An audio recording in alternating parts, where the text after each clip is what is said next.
तीसरी राजा भगीरथ के रथ के पीछे चली, जिसका नाम भागीरथी। और फिर जटाओं के और छोर छोर से छोटी छोटी और भी धाराएं निकली, जो मंदाकिनी, विष्णु गंगा, कर्ण गंगा, नंदा गंगा आदि अनेक नामों से प्रसिद्ध हुई। तो जितनी वहां की जलधाराएं हैं हिमालय की, वो मानो भगवान शंकर की जटा से निकलने वाली धाराएं, सबके आगे गंगा लगा है और वही सब मिलकर गंगा कहलाते हैं। इसलिए हम लोग चाहते हैं कोई मांग न बांधा जाए गंगा के ऊपर, गंगा को उन्मुक्त बहने दिया जाए। ये जो किया जा रहा है ये अन्याय है। और हिमालय की प्रकृति को जानते नहीं है लोग। जिस दिन हुंकार भरेगी सारे बांध टूट जाएंगे, कुछ नहीं रह जाएगा। तो वो गंगा जल जब पहुंचा, राजा भगीरथ लेके गंगा गए और सगर के पुत्रों की अस्थि और भस्म को गंगा के जल ने आप्लावित किया, तो उनका उद्धार हो गया। तो कहते हैं कि जैसे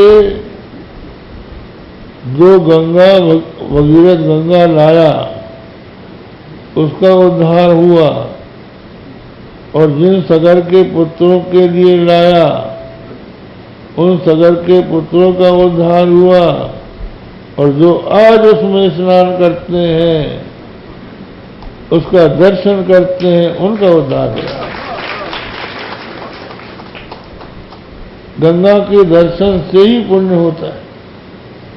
भगवान शंकराचार्य ने कहा है, कुतो वीचीर यदि तव गतालोचन पथम समापीता पीतांबरपुर निवासम वितरसी तदुत्संगे गंगे यदि पतति कायस्तनुमृताम तदा मातस्सा तकृतो पदलाभो व्यतिलघु। इसका अर्थ है, माता गंगे कुतो वीचिर वीचीर तब यदि गता लोचन पथम। जिसने आपकी वीची माने तरंग को देख लिया, जिसने आपकी तरंगों का दर्शन कर लिया, उसके लिए अवीची माने नरक कहाँ रह गया? वो तो अभी अवीची। और जिसने आपको पी लिया, भगवान शंकराचार्य ने कहा है, भगवद गीता किंचित धीता गंगा जलरव कणिका पीता सकित मुरारी समर्चा क्रियते तर्स यमेन न चर्चा। जिसने भगवद गीता का थोड़ा सा भी अध्ययन कर लिया और एक बूंद भी गंगा का जल पी लिया और एक बार भी भगवान श्री कृष्ण की पूजा कर ली और आज उसकी चर्चा नहीं करता, वो उनके ज्यूरिडिक्शन से बाहर, वहां नहीं जा सकता। वो ये 10 यमेन न चर्चा, यमराज के द्वारा उसकी चर्चा नहीं होती। मैं उससे मत बोलो, इसके मुंह में गंगा जा जाए। तो जो गंगा जल का पान करता है उसको, और ये कहते हैं कि जिसने दर्शन कर लिया उसकी बात है।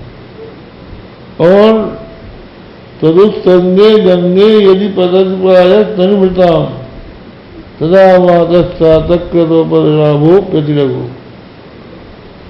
हे गंगे, अगर आपकी गोद में किसी का शरीर छूट जाए तो इंद्र पद भी उसके लिए तुच्छ हो जाता है। इसमें कथा आती है कि एक बार गरुड़ किसी सर्प को अधमरा करके अपनी चोंच में दबाकर खाने के लिए उड़कर कहीं जा रहा था। संयोग से गंगा की धारा के ऊपर से निकला। सर्प छटपटाकर उसकी चोंच से छटक गया और गंगा की धारा में गिर के मर गया। परिणाम यह हुआ कि वो चतुर्भुज विष्णु बन के उसी गरुड़ की पीठ में बैठ के वैकुंठ चला गया। ये गंगा का महत्व। कहते हैं जैसे गंगा 3 पुरुषों को पवित्र करती है, 3 लोगों को पवित्र करती है। स्वर्ग को पवित्र किया अलकनंदा के रूप में, पाताल को परम पवित्र किया भोगावती के रूप में, और मर्त्यलोक को पवित्र किया भागीरथी के रूप में। ये तीनों लोगों को पवित्र करती है, तीनों पुरुषों को पवित्र करती है। उसी तरह से भगवान वासुदेव की कथा के संबंध में प्रश्न भी प्रश्नकर्ता को पवित्र करता है और प्रवक्ता को पवित्र करता है, और जो श्रोता है उनको पवित्र करता है। इस तरह से तुमने जो प्रश्न किया है ये बड़ा ही सुंदर है। और फिर भगवान के चरित्रों का श्रवण कराना उन्होंने प्रारंभ किया। भूमिर्दृप्त निपव्याज